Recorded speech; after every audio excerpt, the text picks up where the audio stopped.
I say, it's entirely up to you. You don't have to. It's just an option there for you if you do. Yeah, what were it called again? IAPT. IAPT. Okay. IAPT. So it stands for Improving Access to Psychological Therapies. Okay. Understand why they're shortening it to IAPT now? God, that's a long thing. Yeah. It took me a while to learn it. I told you, it's like, what does IAPT mean again? So that like I say, they are there. You can self-refer to them. You don't need to go through GPs. It's just a case of looking them up on the internet. They're probably based over at Kendry or somewhere. They may even be out in your own GP practice, to be honest with you. They do get out and about. Yeah, okay. I'm not sure what the current waiting times are for them. I'm guessing there will be one at the moment, but I'm not sure what it is. But okay. They will advise you of that anyway. Okay. So yeah, like I said, it's an option if you need it. So last question then to ask you is if you'd like a session with myself. You said yes in Barnsley. Obviously I'm not out in the community, back out in the community in Barnsley as yet. I'm hoping it will happen in the future. Okay. But at the moment, not yet. Okay. But if it does here on Attend Anywhere, so yeah. any appointments with the clinic are generally done by Attend Anywhere anyway. So if you want to bookmark this, the link that you've got for this session today, then you've got it for any future. Yeah, I usually just like press me button on my laptop and it goes on to standby, and I just keep charging it, so easy to bring back up then. Some people do it different ways, but yeah, so whatever works for you really. So that's then the questionnaire, and everything's fine on there. Okay. So moving on then to the pathway for the clinics. Let me bring it up just to remind myself. While people are waiting for the clinic, because I'm sure you're aware it is a long waiting time for the clinic. Oh, okay. How long? Yeah. Do you not know?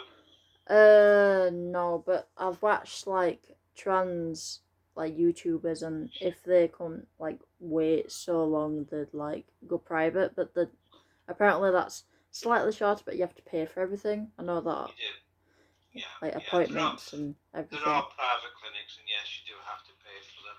But if that's something that you were looking at, do your research on them. Yeah. Not all the same. But yeah, when it comes to the clinic, the waiting time, like I say, are long. Okay. And quite frankly, probably going to find them upsetting. Oh, like really long. Okay. Yeah. So, I don't like speaking about it. Trying to avoid it, but yeah. The waiting times are currently 44.5 months. I don't know how long that is. 44. That's roughly about 4 years. 4? Wow. Damn, that's a long time. God, I would be like 34 then. Yeah. Jeez. So we were referred to the clinic in March of 2018. Wow. Damn. Yeah. Okay. So what I tend to say to people is, if you know the date that you've referred to the clinic, my mum will probably know that. I can tell you. Okay. Then you take that, and any time that you've waited since then, take that time off any published waiting times to give you a very rough idea of how long you have left to go. Okay. Let's see.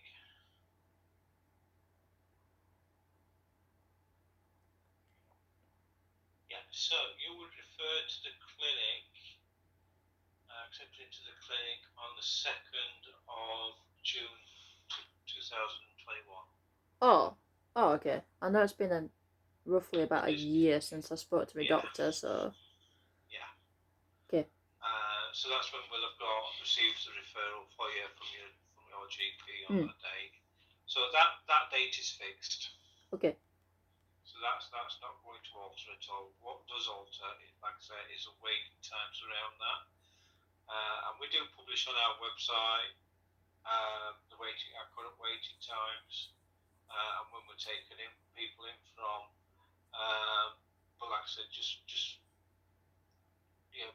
bear in mind that the dates are approximate. Okay. And to take off the time that you've already waited.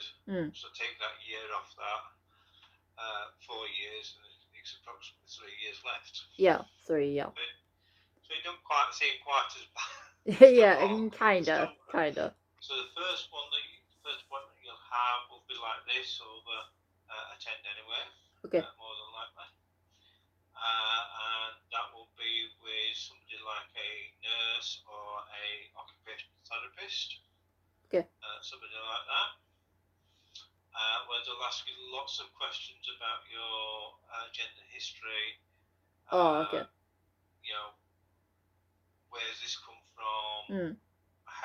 What does it look like? Like I said earlier, what social transition have you done? Okay. And things like that. They'll also ask you about any other health issues, mental health issues, Okay. family issues. Family. What's family like? What's relationship there, and things like that. Okay. And things like that. So some people do find it a little bit in depth, but well, they need it, don't they? They need that information. Yeah, so they do, and like I said, there's no trick questions to it at all. It's all about getting to know you as a person. Gender need to ask you this is what it is that you're hoping to achieve from the process. Yeah. Okay. Yeah, and that's just because everybody that comes into clinics wants something slightly different. But just because you say right at the beginning doesn't mean that that's fixed in stone. It can change and evolve over time. Yeah. It does. Yeah, like your opinions and stuff. It's all the same. Yeah. Okay. And that one will be with a medics, with one of the consultants, who will probably ask you the same questions that you asked in the first one. Okay. They may go a little bit more deeper into depth into things. They might not. And again, they'll ask you the question of what it is that you're hoping to achieve from this process. Okay. And again, it'll last for about 90 minutes. Okay. Possibly 2 hours. But sometimes if you need a break, you can have a break in that because it is in depth. 3 possible outcomes from that. Okay. So the first outcome that could happen, I have to say very, very rarely does happen, is we say to you that we don't think this service is appropriate for you at this time. Okay. We would discharge you back to the care of your GP, but would explain why we think that. Like I said, very rarely happens that. Okay. But I do have to mention it. Yeah. As a possibility. The second option that's there is we could say to you, we're a little bit unsure about something. I want to explore an area a little bit more fully. So that we're going to arrange so many sessions before we make a diagnosis. Yeah. And that's what we call extended assessment. Okay. But if it does go down that route, sometimes people do go down that route as well. Some people might need extra time to get across what they need. It's a lot to get through in 2 sessions. Yeah, true. So if people do need that, then to be explained to them how many sessions, what it is that they want to be working on. Yeah. And what the next steps would be. So that's the second option. The third option that happens most of the time is we say to you, yes, you meet the diagnostic criteria as laid down by international standards. So that's when we give you a diagnosis. Okay. So the two diagnoses that we tend to use are gender dysphoria and gender incongruence. And they're two diagnoses that meet the two international standards. Okay. As they are now. So once you've done that, like I said, that's your assessment period over with. So the treatment phase then is obviously start talking to you about the hormones and things like that. Yeah. Treatments that are available to you. So if hormone therapy is something that you'll want in, then what we do, we would write out to your own GP with a very comprehensive letter, explaining to your GP what they need to do, what dosage, what treatment, and that to give to you. Yeah. And then what monitoring you'll need and when it needs to be doing, and then what to do when they get the results back. Okay. So it's a very comprehensive letter that we write out. Okay. Before that happens, though, we will ask you to sign consent that you understand the risks and the benefits to the treatment. Yep. And that you also understand that the treatment that we're offering you is what's classed as off license. Okay. So basically, when we talk about off license treatment, we're talking about like testosterone, for instance. Yeah. That's licensed for things like erectile dysfunction and things like that. Oh, yeah. Yeah. But because it has desired effects that we're looking for, we use it for the treatment of trans people. Yeah. So it's just understanding that whilst it's not licensed, the benefits are this. It's a bit of paperwork, basically.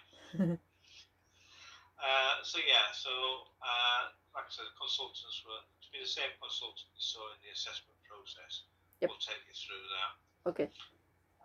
So the consultants will also make any other referrals that you might need, whether that's to speech and communications, occupational therapy, okay, psychologists, or anything like that. They will make the referral for that, or any future surgery. Okay. They'll do that as well. And they'll also look after your general welfare, make sure everything's on track for you. And oh yeah, well that's good. Bring in other people as and when they need to. So the consultants will do that. We have a nursing team as well, and like the consultants, you'll see them at set points during your journey with us. Cool. So the nursing team will talk to you about lots of things, basically. So they'll talk to you about the treatment that you're on, look at your blood test results, make sure that's all okay. Yeah. Make sure everything's on track for you again.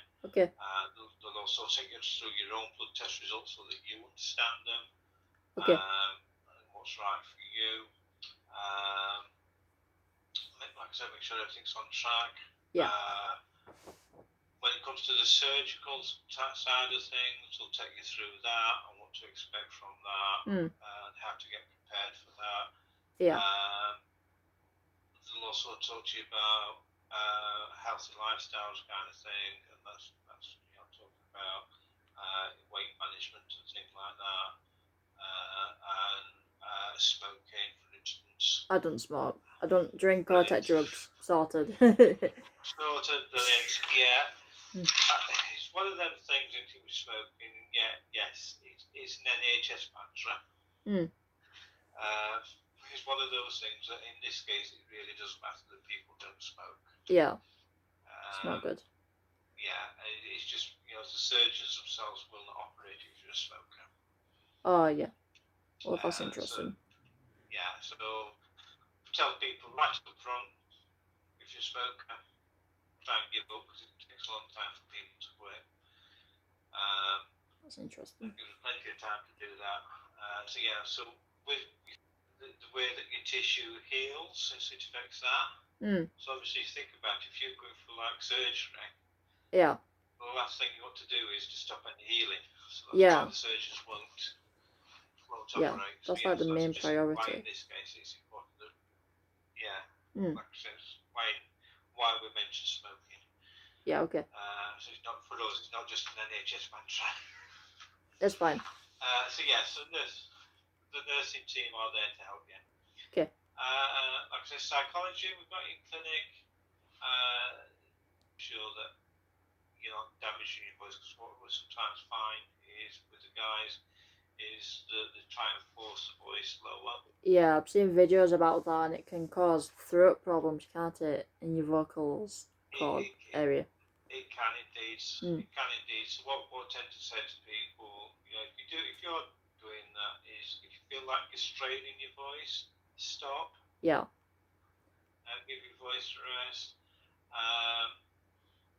But to drink plenty of water as well to keep the vocal cords lubricated as well. Okay. Would help. So you touched on it slightly, but talk about testosterone. Okay. So that comes in gel or injections. Okay. Entirely up to you which one you want. Personal choice at the end of the day. I'd probably do gel, but I've seen videos where you can also do it as like a patch. You can put it like in certain areas. Or tablets as well. But I think that were America, I'm not sure.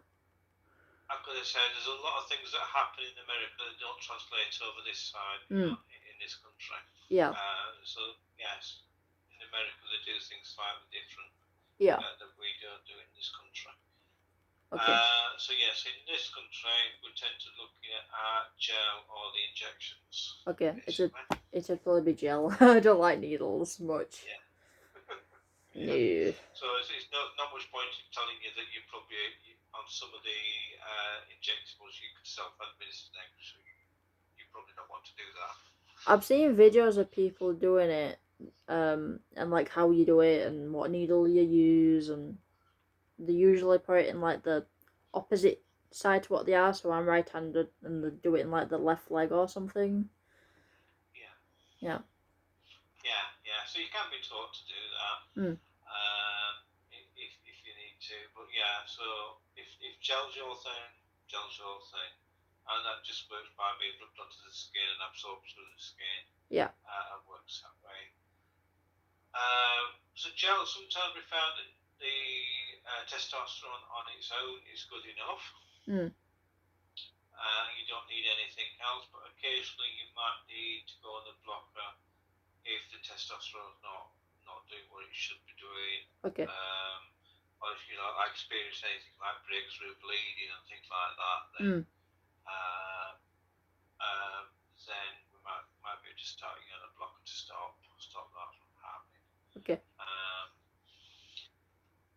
So the testosterone then itself, then that obviously has vasodilating effects. One of the first effects that you'll notice, according to the guys that I've spoken to at least, they tell me the first thing that they notice is that they become more horny, shall we say. Yeah, I've seen videos that they apparently become more that. It's like, oh my god.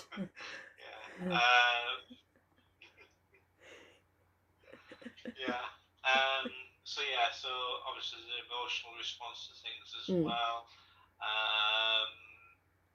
Things like beard growth and things like that take a bit longer time to happen. Yeah. Basically, it's effectively putting you through a second puberty. Yeah, I've seen that as well. Yeah, you get like acne again. Puberty. Yeah, acne can be a problem. Acne, if you get it on your chest, can be a problem when it comes to surgery as well. So that's something to bear in mind. Oh, okay. That's interesting. Just when it comes to surgery, talking to some of the guys, I found that to be a problem with the surgeons, but we know about it, we can do something about it, basically.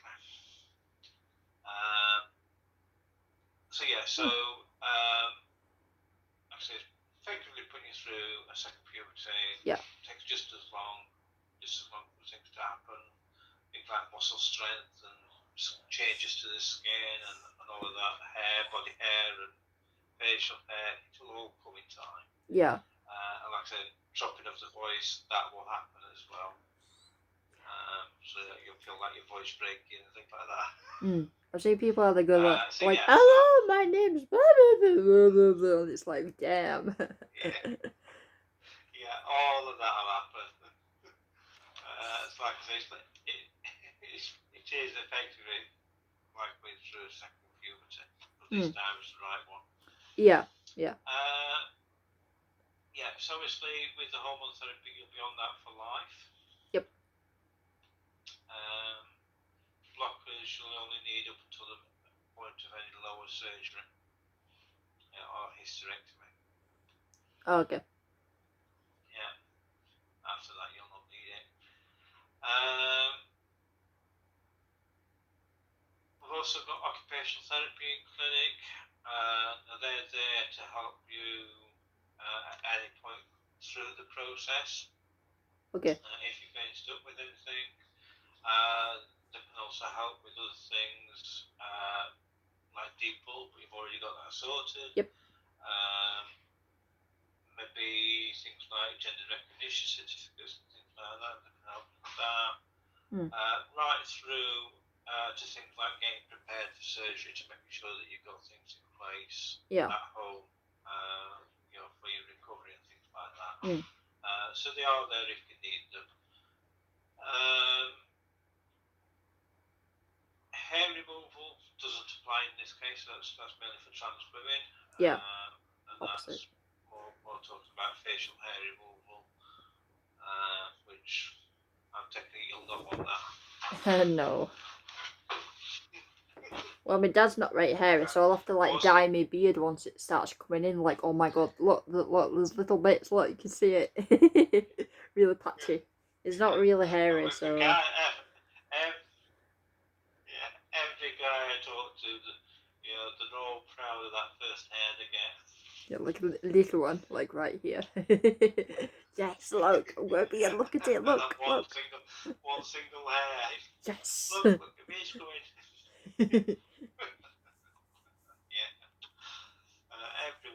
Everyone knows.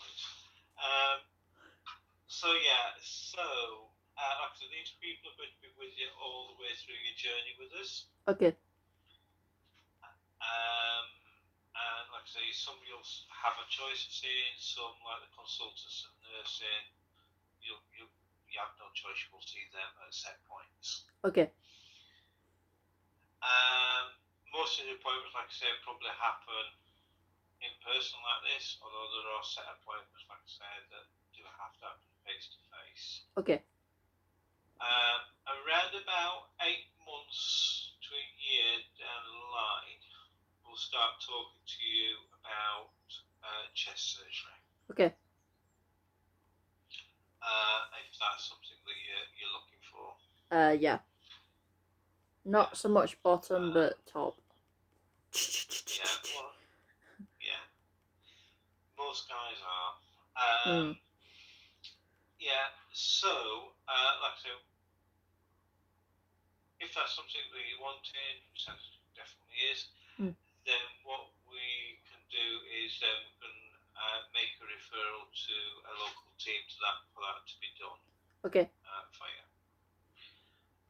You may have to go through what we call the GDNRSS, which is a bit of a mouthful again. It's a referral hub. To give it its proper name, it's the Gender Dysphoria National Referral Service to Surgery. Damn. That's what it stands for. Okay. Just call it the referral hub. Okay. So we may have to send you a referral through the referral hub, or then to pass it on to the surgeon of your choice. Oh. That seems to be okay. the way it seems to be the way that the things are going at the moment. Okay. So the GDNRSS is a relatively new service. Okay. And the flat bottom surgery. Mm. No choice, has to go through that service. Yeah. And it looks as though top surgery is going the same way.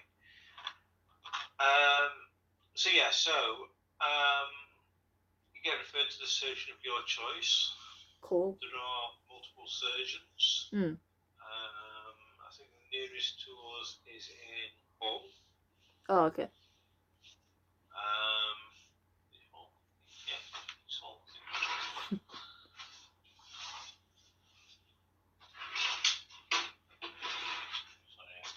It's fine. I've seen some trans men, like, who are YouTubers who I follow, and most of them went to, like, London, but they had a double incision, which I don't really like from the scars that you get. So, what size of chest does it depend on what you get?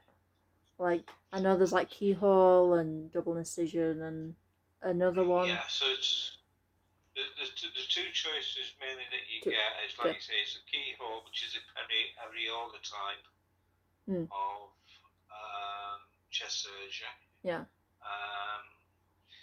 Which is for people who don't have very much breast material to get rid of. Okay.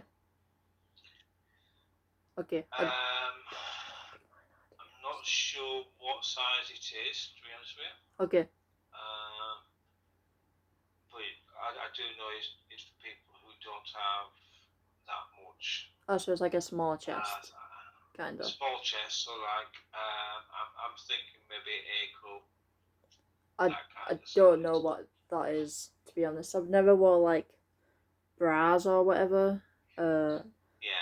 I do own a binder, but I got it off Amazon and it's really crap. So I'm gonna try and get one that's off that GC. Where's my phone? GC2B. Yeah, I want one of those. Oh, it's there. Yeah. With the binders, there's Underworks. Yeah, Underworks as well. Yeah. Yeah, which is American. GC2B and Spectrum. Oh, okay. Outfitters as well. Okay.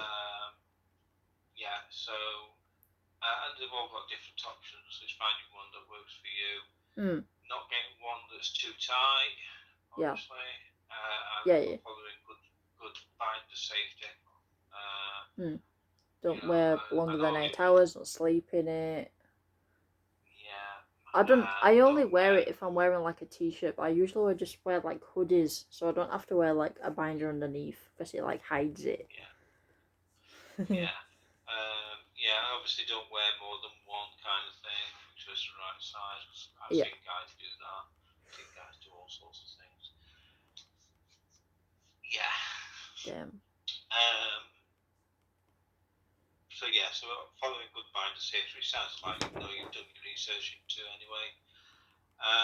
So going back to chest surgery then, there's a periareola type one, which is a keyhole one. That's for small chests. Okay. And then there's the double incision one for larger chests. Yeah. Occasionally, following surgery, if you need a double incision, sometimes you may need some revisional surgery. That's where you might hear terms like dog ears and things like that, where you get a little it's like under ear, isn't it? The dog ears. Yeah. Yeah. Basically, yeah. And that's a straightforward procedure. I think it can even be done under local anaesthetic rather than general anaesthetic. Okay. Rather than putting you to sleep, you can do it while you're awake, kind of thing.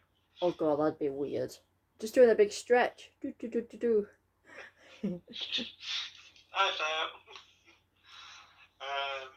yeah, you're not feeling a thing anyway.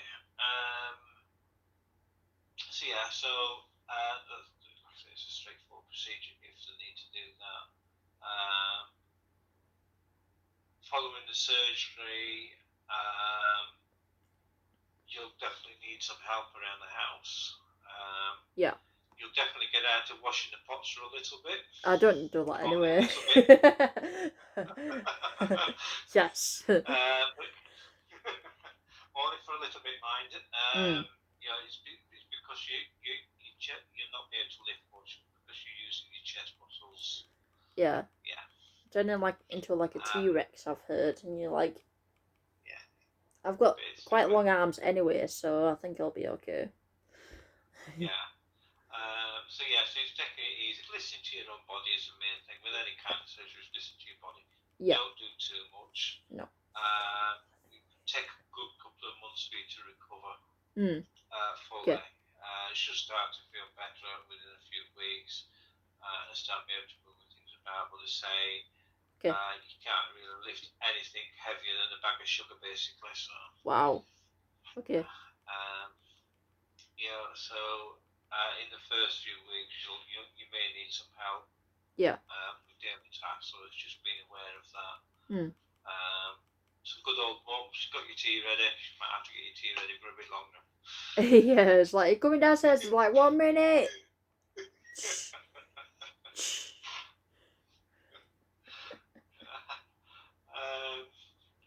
And be prepared to have the Michael taken out of you a little bit.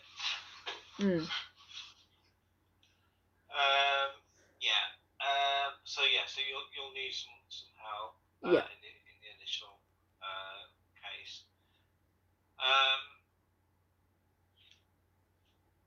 Following on from top surgery. Yep. About a year down the line, we'll start talking to you about lower surgery if that's something that you're looking for as well. Okay. I don't know. It's more top, to be honest. Yeah. Because you can always buy stuff to put there, kind of thing, like packers and stuff. Yeah, you can get the packers and things like that. I generally find with the guys that the dysphoria is mainly around the chest for obvious reasons. Yeah. And sometimes what we find is that the guys might say, "No, I don't want lower surgery. I'm fine. I don't need it." And that's good. Yeah. But then at some point later down the line, I sometimes find that the dysphoria then moves from the chest to the lower area. And then the guys end up coming back for lower surgery. Okay. Not everyone, I have to say, not every guy does, but some guys do. Yep. So it's an option if that's the case. Then if we discharge from the clinic, then you can come back into clinic and we start the ball rolling again and that process. Okay. But just to talk you through it, just so that you're aware of what the process is. We would have to get a second opinion from a gender specialist. Okay. That's never met you, so it's totally independent. And that is a bit like your first assessment appointment, but then it's also got a little bit more about your understanding of lower surgery into that as well. Yeah.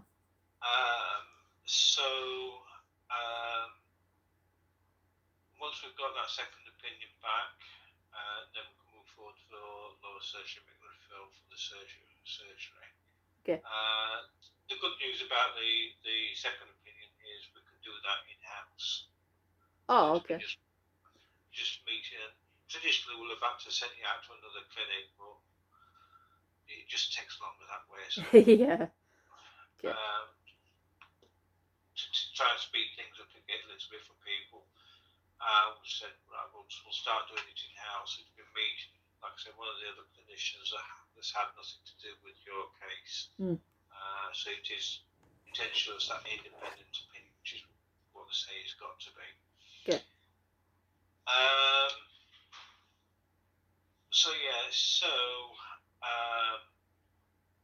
Once we've got that back, and it agrees with the first opinion, then we can refer you for surgery. Okay. Currently, there is only one surgical team in this country. Wow. And they are based down in London. Typical. Yeah. Yep. So far away. So far away. It's because it's such a specialised Yeah. surgical service that there's only one surgical team that can perform it. And you may have heard on the grapevine about the difficulties that's going off with lower surgery, and Yeah, it's guys like a aren't really, getting really it big anymore. risk in it. And that's been a commissioning issue. That's now been resolved.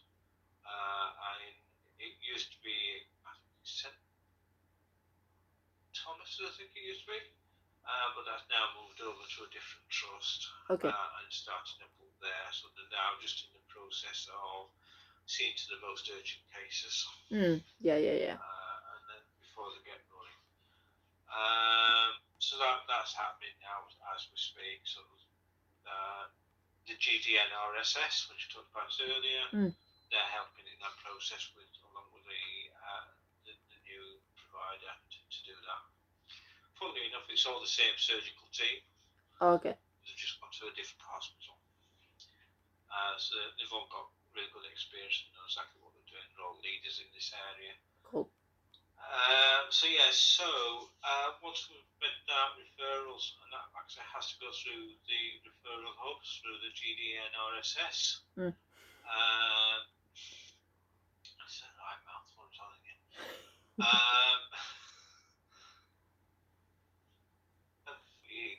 So you go down and meet the surgeons, and they'll talk to you about what the options are for lower surgery. Okay. And generally, there are a couple of options open to you.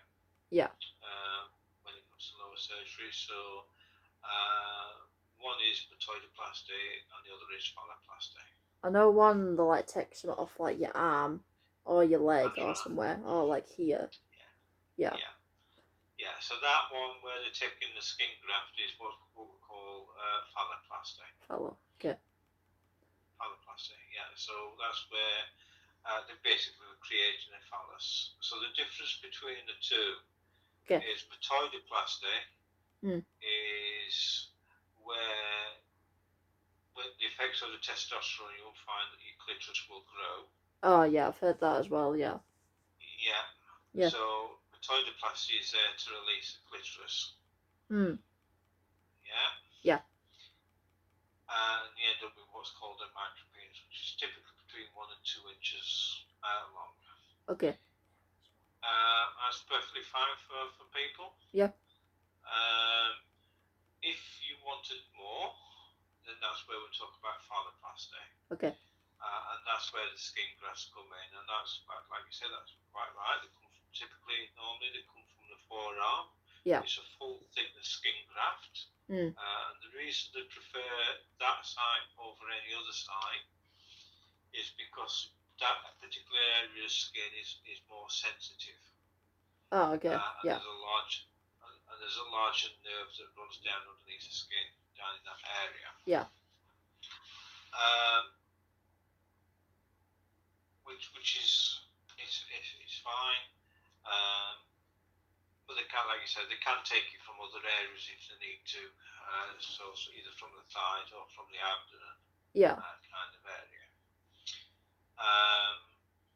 Things to be aware of are things like any scarring left over from self-harm, or tattoos. I ain't got any tattoos. No. Yeah. Or piercings. Yeah. My ears are too small. They're really tiny. Look. Can't get. Oh, in there, nothing. Baby ears. So that, I mean, things like that, things to be aware of. If you haven't got any, then that's great. I know I've seen guys that have got tattoos where it's known to be out phalloplasty and deliberately left an area clear for that. Okay.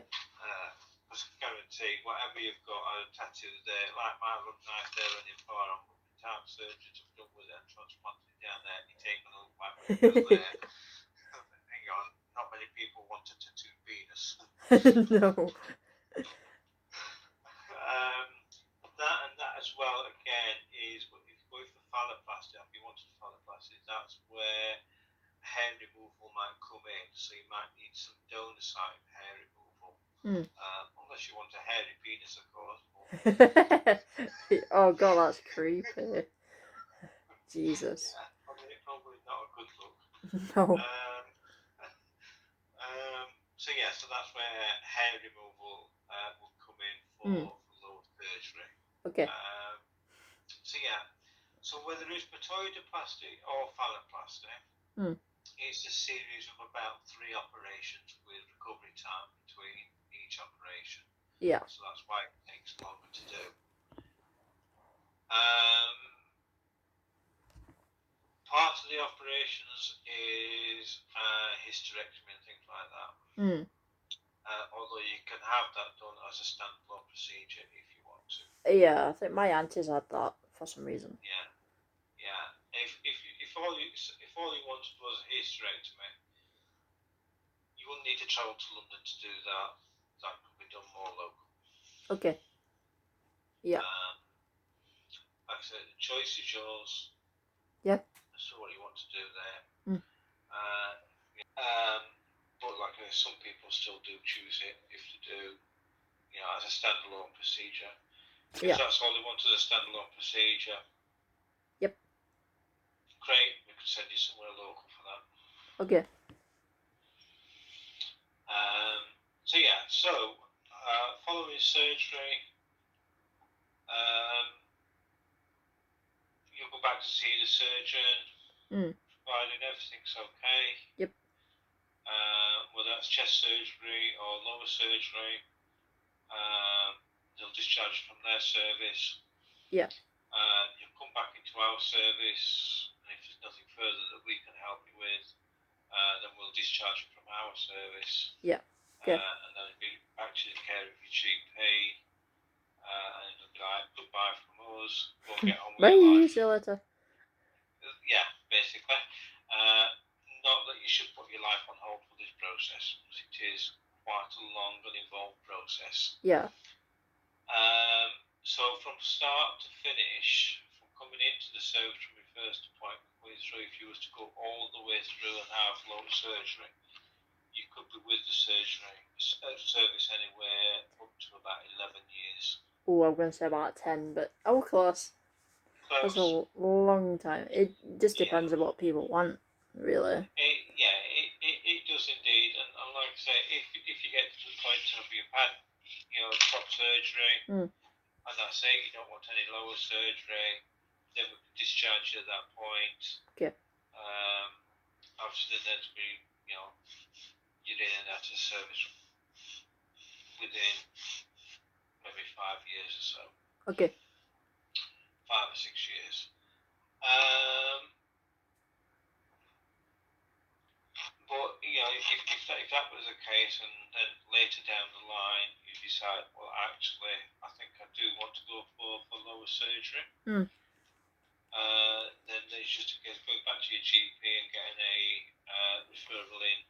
Okay. To the service, re-referral into the service. And providing it's within a few years, we'll pick up where we left off. You'll not have to wait the horrendous 40 years or whatever time it is. Again, we'll just expedite it and get you quicker.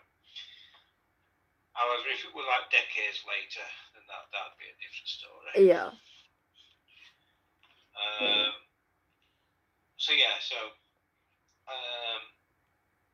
That in a nutshell, like I say, is a pathway through the clinic. Okay. Good information. It's for you to take it as far as you want to take it. Yeah. It's not for us to tell you what to do. Yep. We can only help and advise you along the way. Yeah. I'm gonna go through it with my mum, if I can remember most of it. A long, 1 hour, 4 minutes. Yeah, we can pass you on that's what we do, man. Yeah, if you're struggling and you can't remember things, you can always say to me, "Is it alright if your mum comes on the next session?" Oh, that's a good idea. Yeah, and then I can explain it to your mum as well.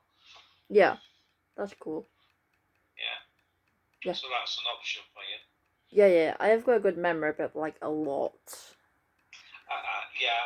I think I'm conscious that I've passed over to you a lot of information today.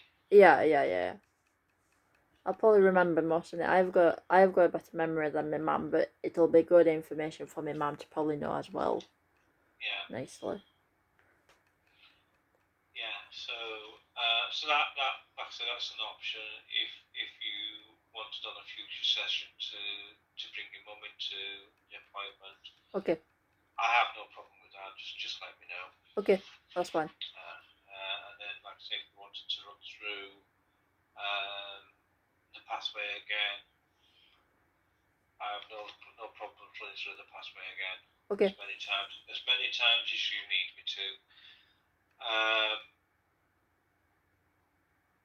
And obviously from today you'll probably go away and probably lots of questions will come up about the pathway and what about this, what about that, and things like that.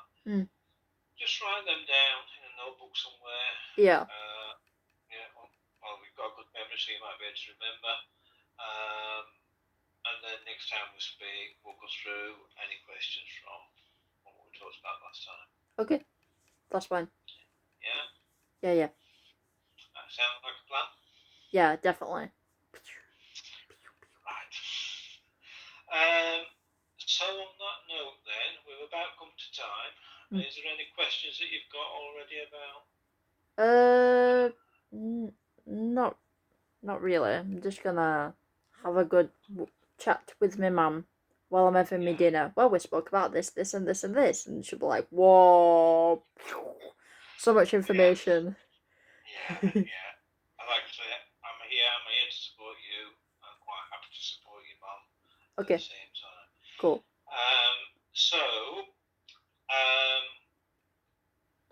Like I said, we're about come to time anyway. Yeah, that's fine. No last minute questions that you've got already. What we can do now then, Lindsay, is arrange another appointment. Okay. Now as we speak, if that's something that you want, of course. Yeah, I don't mind. And then, next session we can talk about whatever you want to talk about. Okay. Whether it's answering any questions that you might have got, whether it's talking to your mum, whatever that might be. Okay. Is that okay? Yeah, that's completely fine. Right then. So, I'm looking for a date. Are Tuesdays generally better for you then, Lindsay? Or? Yeah. It's fine. I could do Tuesday the 26th of April. Yeah, I think that'll be okay. Yeah. I could do the same time at 4 o'clock again if that works for you. I could do a bit earlier. Yeah, 4's okay. Yeah.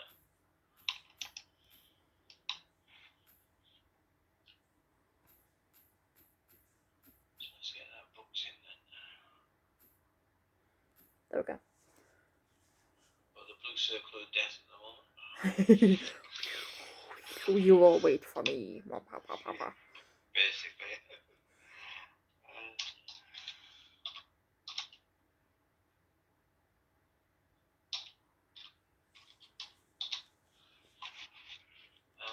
You're happy to do it on the 10 anyway, yeah? Yep. Right, so that's booked in then for you for Tuesday the 26th of April. Cool. At 4 p.m. Okay. Do you need me to send you a letter out to the... Yeah, if you would, please. We like keeping them like in a record as you saw. It's just like all me like all me really like idea. letters and everything. Yeah, no, that's a really good idea. Yeah. Yeah, keep it all together. Keep a track of things that way. Yeah. So that's it from me. Okay. Cool. Been really nice to have a chat with you. Same. We'll catch up in April. Okay. Thank you for all your information and ringing me. No problem. Like No this. problem. Never done this before. It's really cool. First for you today. Yeah. Yeah. All right then, Lindsay. You take care now. Yeah. And, Same to you. We'll speak in April. Yep, will do. Bye. Bye. Cool. Hey! That was awesome! There we go. Jobs are good on my dudes.